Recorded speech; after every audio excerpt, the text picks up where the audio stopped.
Իրանի միջուկային օբյեկտները ոչնչացնելուց բացի Իսրայելի նպատակն է ժողովրդական ապստամբություն հրահրել Իրանում, տապալել գործող վարչակարգը, համոզված է արևելագետ Ռուբեն Սաֆրաստյանը։ Իսրայելը դիտարկում է Իրանի ներկայիս քաղաքական իշխանության գոյությունը որպես անմիջական վտանգ իր գոյության համար։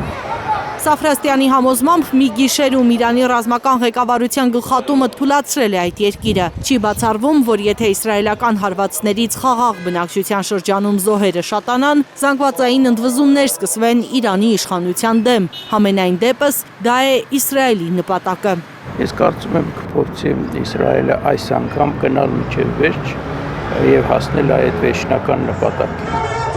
Արևելագետի կանխատեսմամբ, եթե իրադրությունը դուրս գա Իրանի իշխանության վերահսկողությունից, կարող են գլուխ բարձրացնել Ատրպատականում թուրքական հատուկ ծառայությունների հովանու ներքո գործող պանթյուրքիստական կազմակերպությունները ու սկսեն այդ շրջանը Իրանից անջատելու եւ Ադրբեջանին միացնելու գործընթաց։ Ատրպատականի դուրս գալը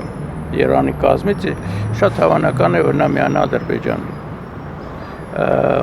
Նույնիսկ եթե չմիանա, լինի անկախ պետություն մի պահ պատկերացնենք, դա կնշանակի, որ Հայաստանը եւ Սյունիքը հայտնվում են ադրբեջանական, այսպես ասած, շրջապատման մեջ։ Ատրպատականը, եթե պատկերացնում եք, միանա Ադրբեջանը, ինչ է ստացվում, արդեն Սյունիքի հարցը ինքսինքյան է լուծվում։ Սա ամենավտանգավոր սցենարը կլինի Հայաստանի համար, վստահ է Սաֆրաստյանը։ Նա սակայն չի կարծում, որ Իրանա-իսրայելական հակամարտության այս թեժ փուլում Ադրբեջանը հարձակվի Հայաստանի վրա։ Ալիևը կսպասի, տեսնի ինչպես է հանգուցալուծվում լարված դրությունը։ Երբ զարգացումները Իրանում դեռ պարզ չեն, թե ինչ ընթացք ունենան, Ադրբեջանը շատ իրեն զուս կպահի։ Ըստ արևելագետի տարածաշրջանում հիմա դրության տերը Միացյալ Նահանգներն է։ Թրամփի որոշումներից է կախված, որքան կձգվի էսկալացիան։ Եթե ամերիկացիները գործի դնեն Պարսից ծոցի իրենց նավատորմը,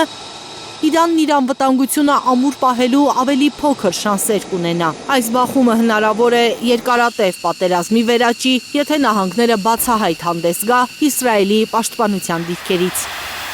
Լիլիթ Խալաթյան, Նորայր Շարբաթյան, Արմեն Ապրեսյան, Հայլուր։